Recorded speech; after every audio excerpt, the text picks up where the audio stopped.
สวัสดีครับคลิปนี้นำเสนอวิธีการ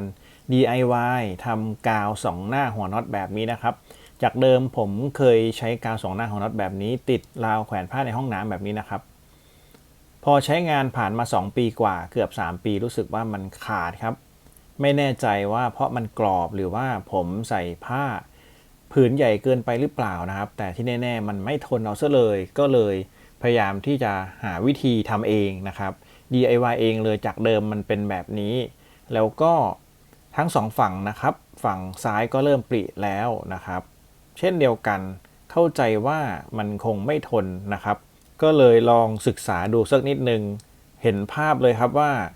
การออกแบบ DIY ก็พอเป็นไปได้ถ้ามีน็อตลักษณะเดียวกันนะครับแล้วก็มีแผ่นแข็งๆเนี่ยครับเขามีแผ่นกลมๆยึดหัวน็อตอยู่แล้วเขาก็เอากาวสองหน้ามาแปะลงไปอีกทีหนึ่งนะครับพอดีแผ่นกาวสองหน้าที่ติดอยู่กับผนังมันฉีกมันก็เลยเห็นหัวกลมๆแบบนี้นะครับแผ่นฉีกอยู่ด้านหลังติดอยู่กับผนังเลยแล้วก็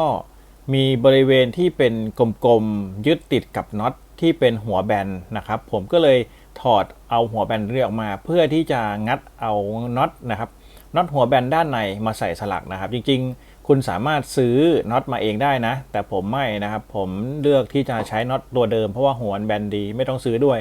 ผมก็ใช้ครีมงัดเอาน็อตแบบนี้ออกมานะครับหัวน็อตแบบนี้แล้วก็บริเวณที่เป็นหัวมนฝั่งที่เป็นน็อตเหลี่ยมนะครับหกเหลี่ยมนะเอามาจากนั้นเราจะมาทดแทนด้านที่เป็นซิลิโคนขาวๆนะครับด้านที่เป็นกาวสองหน้าเมื่อสักครู่ผมงัดมาทั้ง2ด้านเลยเราจะใช้น็อตตัวนี้2ตัวนะครับซึ่งวิธีการออกแบบของผมเนี่ยผมจะใช้ดอกสว่านขนาดเท่ากับหัวน็อตแล้วก็เกลียวน็อตนะครับลองวัดดูก่อน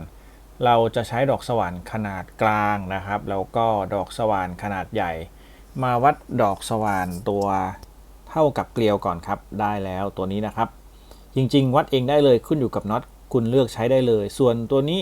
ก็วัดเท่ากับด้านนี้นะครับเพื่อที่จะฝังหัวน็อตตัวนี้เข้าไปแทนของเดิมนะครับตอนนี้ก็ได้แล้วครับได้ดอกสว่าน2ดอกนะครับดอกหนึ่งเท่ากับเกลียวดอกหนึ่งเท่ากับหัวน็อตผมจะใช้แผ่นอะคริลิกสีดำทึบนะครับจริงๆสีอื่นก็ได้นะตามชอบเลยซึ่งผมเอาแผ่นอะคริลิกมาเพื่อที่จะแปะกับผนังนะครับแล้วผมก็เจาะไอเดียของการเจาะก็คือเราจะใช้ดอกสว่านดอกเล็กเจาะนำเข้าไปก่อนนะครับเพื่อให้สามารถสวมน็อตได้ผมใช้สว่านเดลตันนะครับตัวนี้เป็นทั้งไขควงทั้งสว่านได้ง่ายมากนะครับใช้งานได้ดี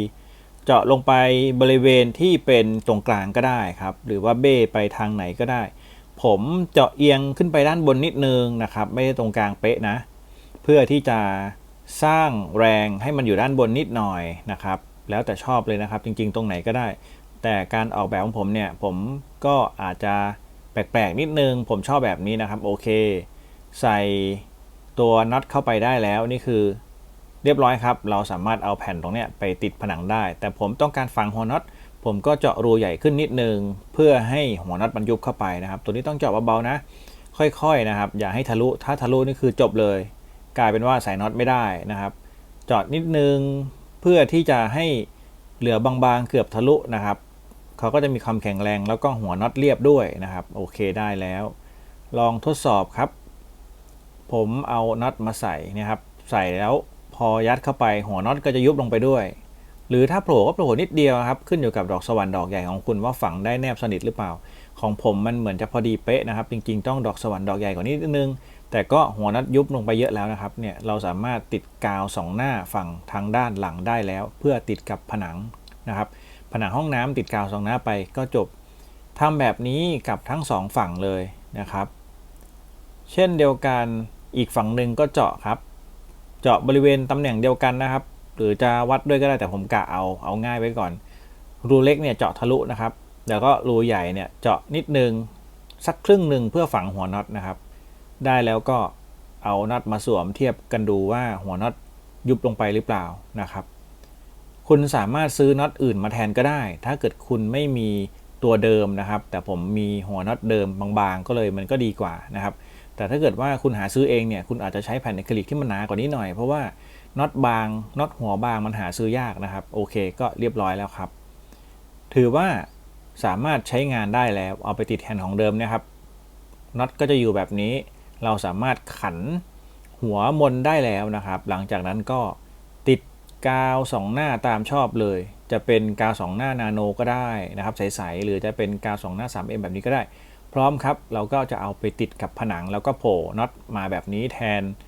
กาว2หน้าของน็อตแบบเดิมนะครับตัวนี้จะแข็งแรงกว่าเยอะแข็งแรงแบบมากๆครับเทียบกันไม่ได้เพราะว่าอะคริลิกมันแข็งแรงอยู่แล้วเนี่ยครับก็จะได้แบบนี้นะครับถือว่าเป็นการ DIY ทำเองไม่จำเป็นต้องซื้อก็ได้แต่อาจจะแพงหน่อยแผ่นอะคริลิกมันแผ่นละ 6-7 บาทนะครับก็เอามาติดแบบนี้นะติดทั้งสองฝั่งพร้อมกันสวยงามนะครับเล็งดีๆแปะแน่นๆคราวนี้แหละอยู่ได้ยาวนานเลยนะครับไม่หลุดง่ายๆแน่นอนเพราะว่าแผ่นอะคริลิกเนี่ยมันแข็งแรงมากนะครับมันก็จะเป็นแผ่นสีดำอยู่แบบนี้กดแน่นๆครับแน่นพอใจแล้วก็จะได้ความแข็งแรงมากๆนะครับสามารถใช้งานได้อีกยาวนานถ้าเกิดท่านใดสนใจไอเดียนะครับสามารถสั่งซื้อแผ่นอะคริลิกหลายรูปแบบและขนาดได้ตามลิงก์ใต้คลิปนะครับส่วนราวแขวนผ้าที่เห็นก็เป็นรุ่นราคาถูกนะครับราคาถูกมากๆเลยไม่หนักด้วยสามารถแขวนได้ดีนะครับผมสั่งซื้อมาแล้วก็รีวิวไปนานแล้วถ้าเกิดว่าท่านใดสนใจราวแขวนผ้าด้วยก็สามารถกดดูตามลิงก์ใต้คลิปสำหรับคลิปนี้ก็มาสั้นๆเพียงเท่านี้ขอบคุณที่รับชมครับสวัสดีครับ